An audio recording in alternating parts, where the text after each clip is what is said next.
Warning disclaimer: this story is a fictional emotional drama inspired by real-life situations, created solely for entertainment purposes. It explores themes such as infidelity, emotional betrayal, personal identity, and healing. All characters, names, and events are imaginary, and any resemblance to actual people or events is purely coincidental. Reader discretion is advised due to the mature and sensitive subject matter. Emily had always been the type to take care of everyone, her kids, her husband, her aging parents, while putting herself last. Life moved fast. Between work, school pickups, and cooking dinner, there was rarely a moment for herself. The last time she remembered sitting in silence was maybe 5 years ago, on a beach vacation that felt more like a dream than a memory now. Daniel, her husband of 12 years, had recently noticed her growing exhaustion. "You're running on fumes," he said one night, placing his hand gently on her shoulder. "You need a break, Em." She wanted to laugh at the idea. A break? From what? Life? But he wasn't joking. He handed her a business card. It read, "Leo Matthews, licensed massage therapist." "He's my cousin," Daniel said. "Just opened a wellness center on Maple Street. It's quiet, private. Trust me, it'll help." Emily hesitated. She'd never been one for massages. The idea of a stranger touching her made her anxious. But Daniel was unusually persistent, and something about the dark circles under her eyes told her she had no fight left. 2 days later, she stepped into the small, serene building. Soft instrumental music played in the background, and the air smelled of lavender and eucalyptus. A tall, well-groomed man with kind eyes greeted her with a warm smile. "You must be Emily," he said, extending his hand. "I'm Leo." His voice was calm, smooth, oddly familiar. She couldn't place it, but it lingered in her mind like an echo from long ago. The session started. Leo asked if she had any tension areas. She simply nodded, lying face down on the table, her face tucked into the soft cradle. As his hands began to work her shoulders, she slowly let herself relax. There was something different about the way he touched, not just professional, but intuitive. Like he knew where she hurt without asking. Emily tried not to think too much. But halfway through, her breath hitched. Leo's fingers paused just a second before moving again. And then, as his hands moved lower to the small of her back, he leaned in slightly and whispered, still tense in the same spots, "Em." That name. Em. No one had called her that in over a decade. Her family didn't. Daniel didn't. Only one person ever used that nickname, her first love, Adam. She froze. Her eyes widened, and her heart pounded like a drum in her chest. Was this just a coincidence? Was she overthinking? She slowly lifted her head, turned slightly to glance at Leo. He looked composed, calm, professional. But she wasn't. Something wasn't right. And this massage wasn't just a massage anymore. Emily couldn't shake the feeling. As Leo's hands continued their slow, deliberate movements across her back, her mind was spiraling. That nickname, Em, wasn't something a massage therapist would casually use. Not unless he knew her. Not unless he knew who she used to be. She remained quiet for the rest of the session, her body rigid despite the relaxing strokes. Her thoughts raced, colliding with one another. Did Daniel tell him? Is this just a weird coincidence? Or is Leo? No, it couldn't be. She tried to convince herself it was paranoia, but her gut screamed otherwise. When the session ended, Leo handed her a warm towel and stepped out to give her privacy. As she dressed, she noticed her reflection in the mirror. Her face looked pale, her eyes confused. It was like she'd just glimpsed a ghost of her past through the hands of a stranger. She walked out to the reception area where Leo stood, sipping tea. He looked relaxed, maybe even pleased. "You did great today," he said, his eyes locking with hers. "I hope it helped a bit." Emily forced a smile. "Yeah, thank you. It was different." He tilted his head slightly, amused. "Different in a good way, I hope?" Still figuring that out, she said under her breath. Before she could walk out the door, he added, "Same time next week?" She turned to face him, hesitant. "Maybe. I'll call." Outside, The air was thick and humid, but she barely noticed. Her legs moved on autopilot as she made her way to her car. Sitting behind the wheel, she clutched the steering wheel tightly and stared at nothing. Her breathing was shallow. He called me Em. There was no mistaking it now. And it wasn't just the name, it was the voice, the way his fingers paused, the faint scent he wore. All of it tickled memories she thought were long buried. It had been nearly 15 years since she last saw Adam. He was her first love, her biggest heartbreak. They were teenagers, wrapped in each other's arms under streetlights and summer skies. And just when she thought forever was real, he disappeared, no goodbye, no warning. She shook her head. This is insane. It's just in my head. That night at home, she avoided Daniel. She told him the massage was fine, then pretended to be exhausted. When he fell asleep, she pulled out an old photo album from the closet. It was dusty and bent at the corners. Page after page, memories spilled out, her and Adam at the lake, in his dad's old truck at the school dance. His eyes were the same. His smile. She stared at one photo, Adam standing by a tree, smiling, head slightly tilted. He looked almost exactly like Leo, just older. Suddenly, she remembered something, his full name. Adam Leonard Matthews. Her heart stopped. Leo. Leonard Matthews. Her hands trembled. It wasn't just a massage. It was a reunion she never asked for, with the boy who broke her heart. Sleep didn't come easily that night. Emily lay in bed, staring at the ceiling, the soft rhythm of Daniel's breathing beside her offering no comfort. Her mind was miles away, tangled in memories that had been sealed for over a decade. She kept repeating the name like a whisper in her head, Adam Leonard Matthews. Leo Matthews. She slipped out of bed quietly, the wooden floor cool beneath her feet.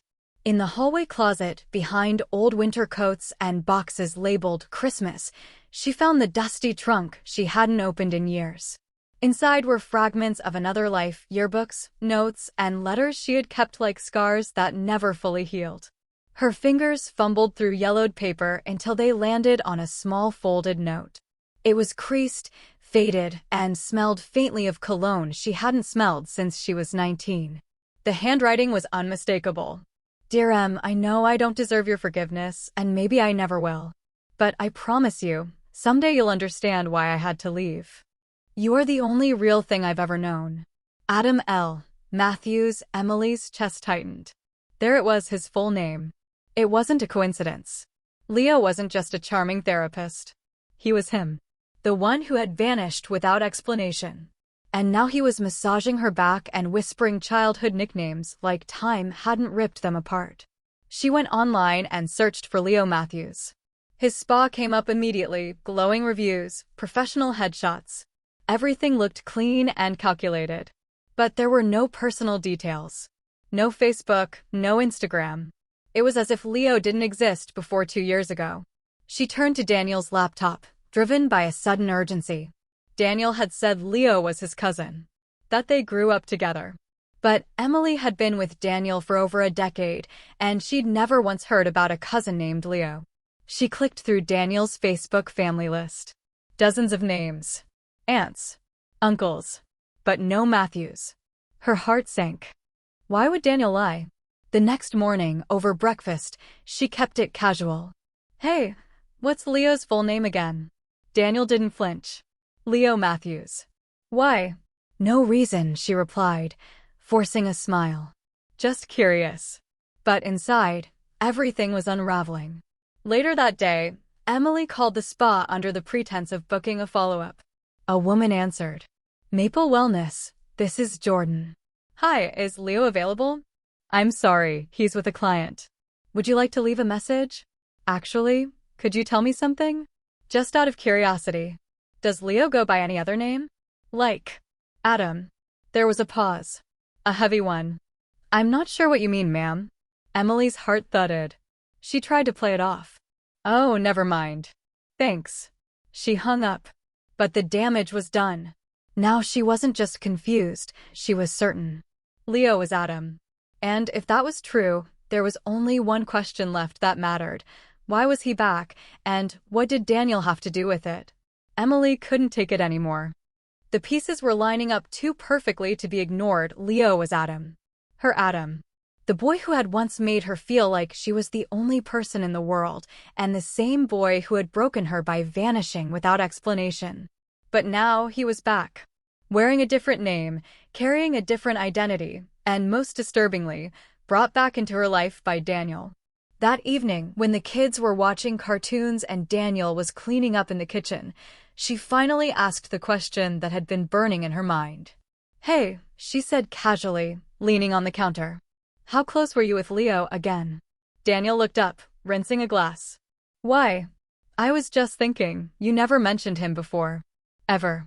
And now suddenly you're recommending him like he's family." He dried his hands and leaned back, arms crossed. "He's not blood family. He's more like a childhood friend. We grew up in the same neighborhood. He helped me out a lot when I was a teenager. I've always called him a cousin out of habit." Emily narrowed her eyes. "What's his real name?" Daniel froze. "Emily," he began, voice low.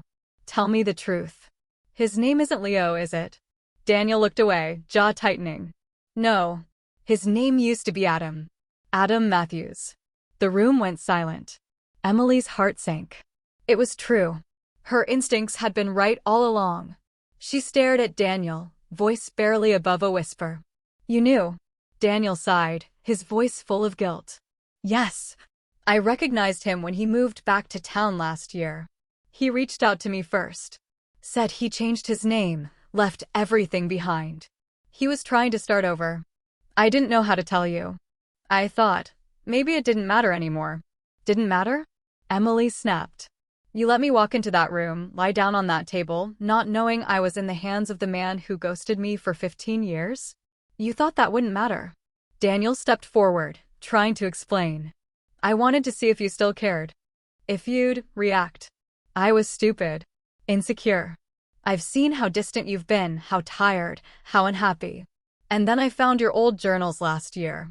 Her eyes widened. "You read my journals?" He nodded, shamefully. "I was jealous, okay? I saw how you wrote about him. About the love you had. And I wondered if you ever really let it go. So when he came back, I thought maybe if I reintroduced him into your life, it would prove something. You used me. You tested me," she said, her voice trembling. "Like I'm some kind of lab experiment." Daniel stepped back, guilt all over his face. "I'm sorry, Em. I never meant for it to go this far. But it already had. The damage was done. The past wasn't just haunting her. It had been invited back in by the man she trusted the most. And now she didn't know who had hurt her more, the boy who left her behind, or the husband who brought him back." Emily sat in the bedroom alone, the door locked behind her.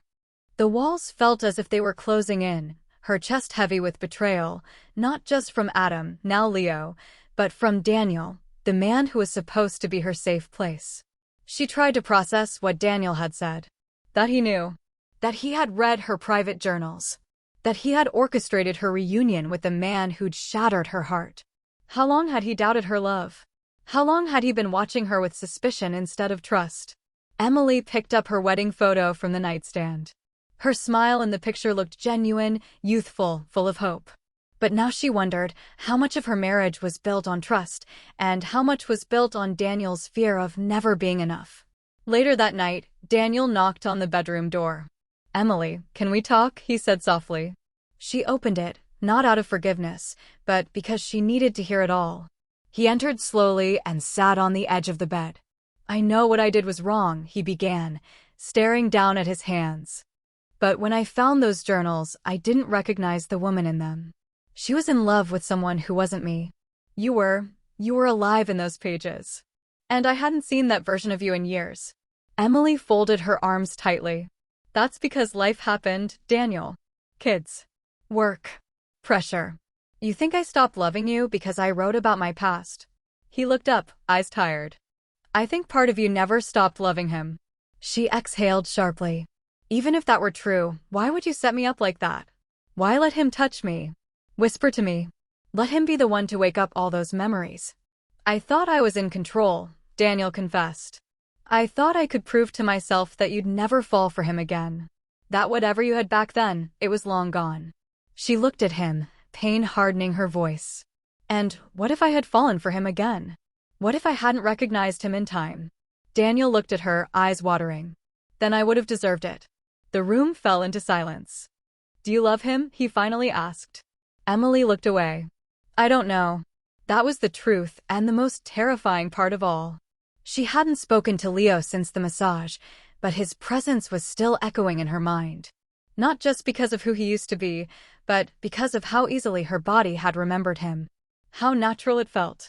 But was that love or just unfinished pain? I'm not leaving you, Daniel said, voice cracking. I'm begging you to let me fix this. To rebuild what we had. But Emily didn't respond. She needed space. Not just from Daniel, but from herself. From the confusion. From the emotional chaos of being yanked between the man who chose her and the one who left her behind. Tomorrow, she would face Leo. But tonight, she would cry quietly into her pillow, mourning the version of herself that once believed love didn't come with this kind of cost. Emily sat alone in her car outside the spa, staring at the front door as if it were a portal to another life. She had wrestled with the decision all morning. Should she face Leo again? Should she let him explain himself?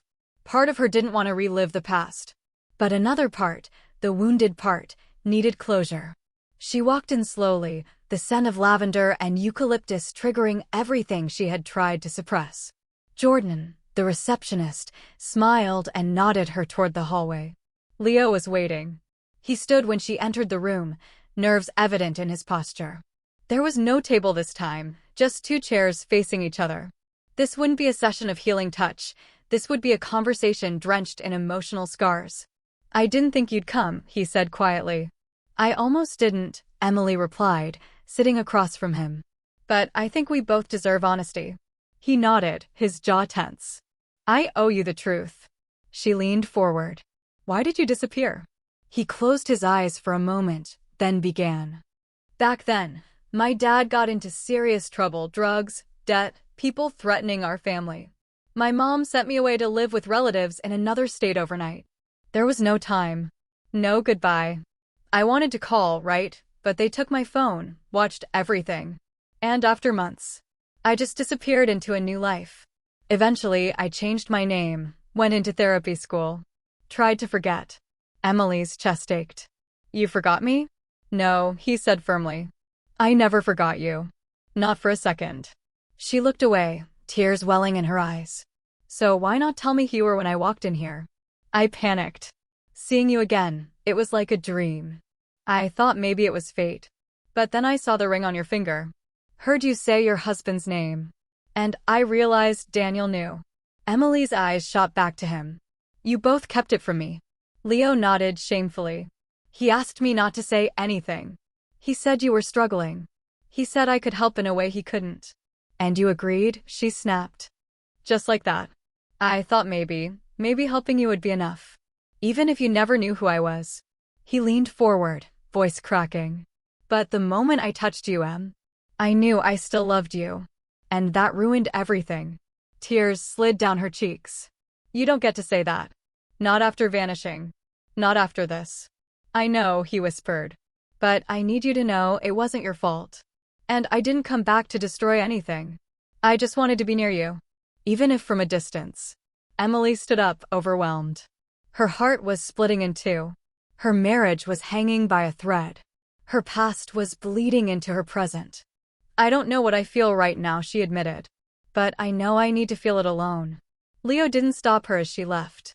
Because sometimes, love doesn't need to chase after you, it needs to let you go, so you can figure out who you really are. Days passed in silence. Emily didn't go back to Leo. She didn't speak to Daniel. She didn't even respond to the texts and calls from her closest friends who could sense something was wrong. Instead, she checked into a small lakeside cabin 2 hours outside the city, a place she used to go with her parents as a child. It was quiet, still, and entirely her own. For the first time in years, Emily wasn't a mother, a wife, or a lover, she was just herself. Each morning, she took long walks through the woods, letting her thoughts rise and settle like fog over the lake. She cried often. She smiled sometimes too, remembering simpler days. She thought about Daniel and how their love began. How he had held her after her father's funeral, how he'd proposed under a tree lit with fairy lights, how he'd whispered, "I'll never hurt you," during their vows. She thought about Leo, no, Adam, and how they danced barefoot on a gravel road once, not caring about the stones cutting into their skin. She remembered how he'd once said she made even the stars look plain. But more than the men, she thought about herself. How much of her identity had been built around being someone's person. She had spent her life loving others, but she had no idea how to love herself. On the third morning, she pulled out a notebook and started writing. Not about them. About her. Her fears. Her guilt. Her exhaustion. Her dreams. She filled page after page until her fingers cramped. By day 5, the clarity started to come. Not all at once. Not in lightning bolts. But slowly. When she returned home, she felt different. Lighter, somehow. Daniel was sitting on the porch when she arrived. He stood as she walked up. "I didn't know if you were coming back," he said quietly. "I wasn't sure either," she replied, setting her bag down. "But I needed to see how I felt, without anyone else's voice in my head." He nodded, hopeful but cautious. "And do you know?" Emily took a breath. "I loved Adam. I probably always will. What we had was beautiful, but it's over."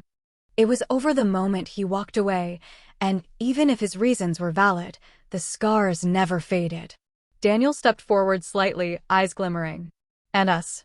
She looked at him, truly looked at him. "Us. We've broken something. Trust. Intimacy. But I believe we can rebuild it. If we're honest. If you're willing to fight with me instead of testing me." Tears filled his eyes.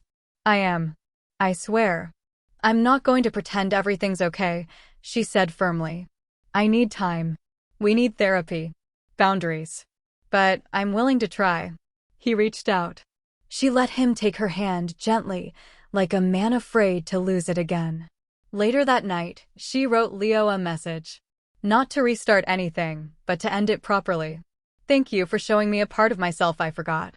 But it's time we let go of what was. Goodbye, Adam." Because sometimes, closure isn't a dramatic ending, it's a quiet choice to begin again. 3 months had passed since Emily stood at the crossroads of her past and her present.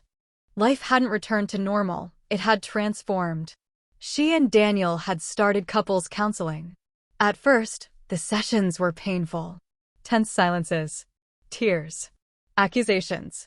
But beneath it all was a stubborn thread of love neither of them had let go of. Love, it turned out, wasn't just about grand gestures or romantic promises. Sometimes, it was the quiet work of showing up even when things felt broken. Daniel, to his credit, put in the work. He listened without interrupting. He apologized without excuses. And for the first time in years, Emily felt like she wasn't shouting into a void. But she also did something else, something she had never done in her adult life. She focused on herself. She enrolled in a weekend yoga retreat. She began journaling daily. She even joined a local women's writing group, sharing parts of her story anonymously. For the first time, she stopped defining her worth by who she was to others and started asking, "Who am I to myself?" As for Leo Adam, she never saw him again. He replied to her message once, with a simple, "I understand. I wish you peace, always." That chapter closed quietly. No angry words. No unfinished business.